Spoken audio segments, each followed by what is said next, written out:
هنتابع مع حضراتكم بالتأكيد المزيد عن حالة الطقس، ومعانا الدكتورة منار غانم عضو المركز الإعلامي بالهيئة العامة للأرصاد الجوية. برحب بيكي، صباح الخير يا دكتورة. صباح الخير على حضرتك أستاذ هشام وأستاذ دعاء وكل صباح الخير. أهلا بيك يا فندم. يعني في البداية لو نتعرف على أهم ملامح حالة الطقس خلال الأيام اللي جاية.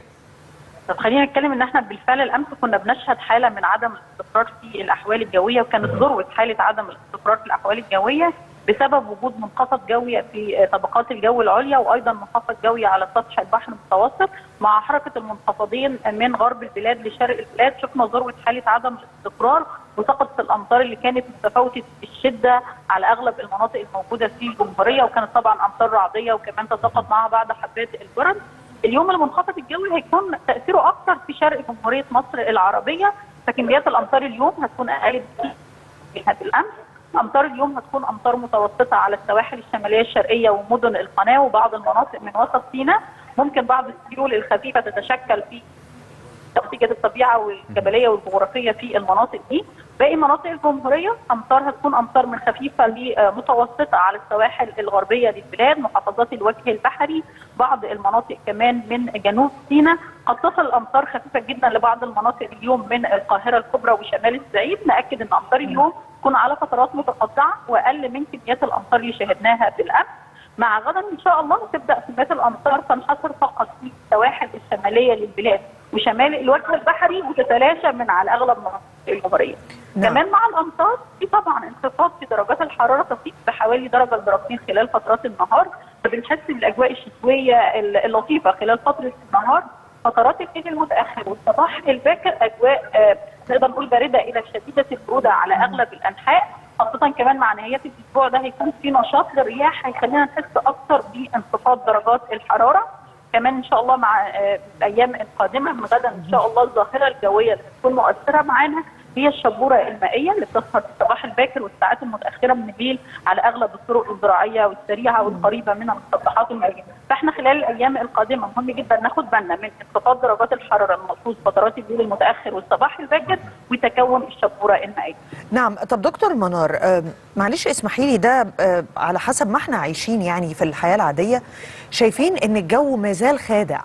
يعني احنا دلوقتي دخلنا في يناير وكنا مش حاسين ان الجو بارد بشكل كبير. امبارح كانت كمية الامطار كبيرة جدا، ومع ذلك الصبح لقينا ان درجات الحرارة برضو ما زالت في المعقول. هل ما زال الجو خادعا؟ يعني هناخد صدمة مفاجئة ولا الموضوع هيبقى بشكل تدريجي؟ هو احنا دايما في حالة الطقس في اي فصل من طول السنة دايما الطقس بيكون خادع. بنوه ان احنا لازم دايما في متابعة مستمرة للنشرات الجوية. دايما فترات النهار خاصة مع سطوع أشعة الشمس بنحس بالاستقرار، يمكن بالامس حسينا بالاستقرار فترة النهار، لكن مع فترات الليل وتحرك المنخفض الجوي شفنا حالة من التقلبات الجوية. يعني بخصوص برضو حالة التقلبات الجوية دي يا دكتور منار، زي ما دعاء قالت وكلنا الحقيقة شفنا الامطار امبارح كانت امطار يعني غزيرة. قولي لنا جهود الدولة كمان في التعامل مع كل هذه الامطار وشفط المياه. احنا طبعا بيننا وبين كافه غرف الازمات في المحافظات في تعاون مستمر. قبل اي حاله جويه احنا دايما بنبعت لهم نشراتنا وتحذيراتنا قبل اي حاله جويه بوقت كافي، فبيبداوا يستعدوا ليها بنشر طبعا العربيات اللي هتسحب كميات الامطار من الشوارع. كمان في تعاون كامل بيننا وبين غرف الازمات في كل محافظه، وغرف غرفه الدعم واتخاذ القرار في مجلس الوزراء.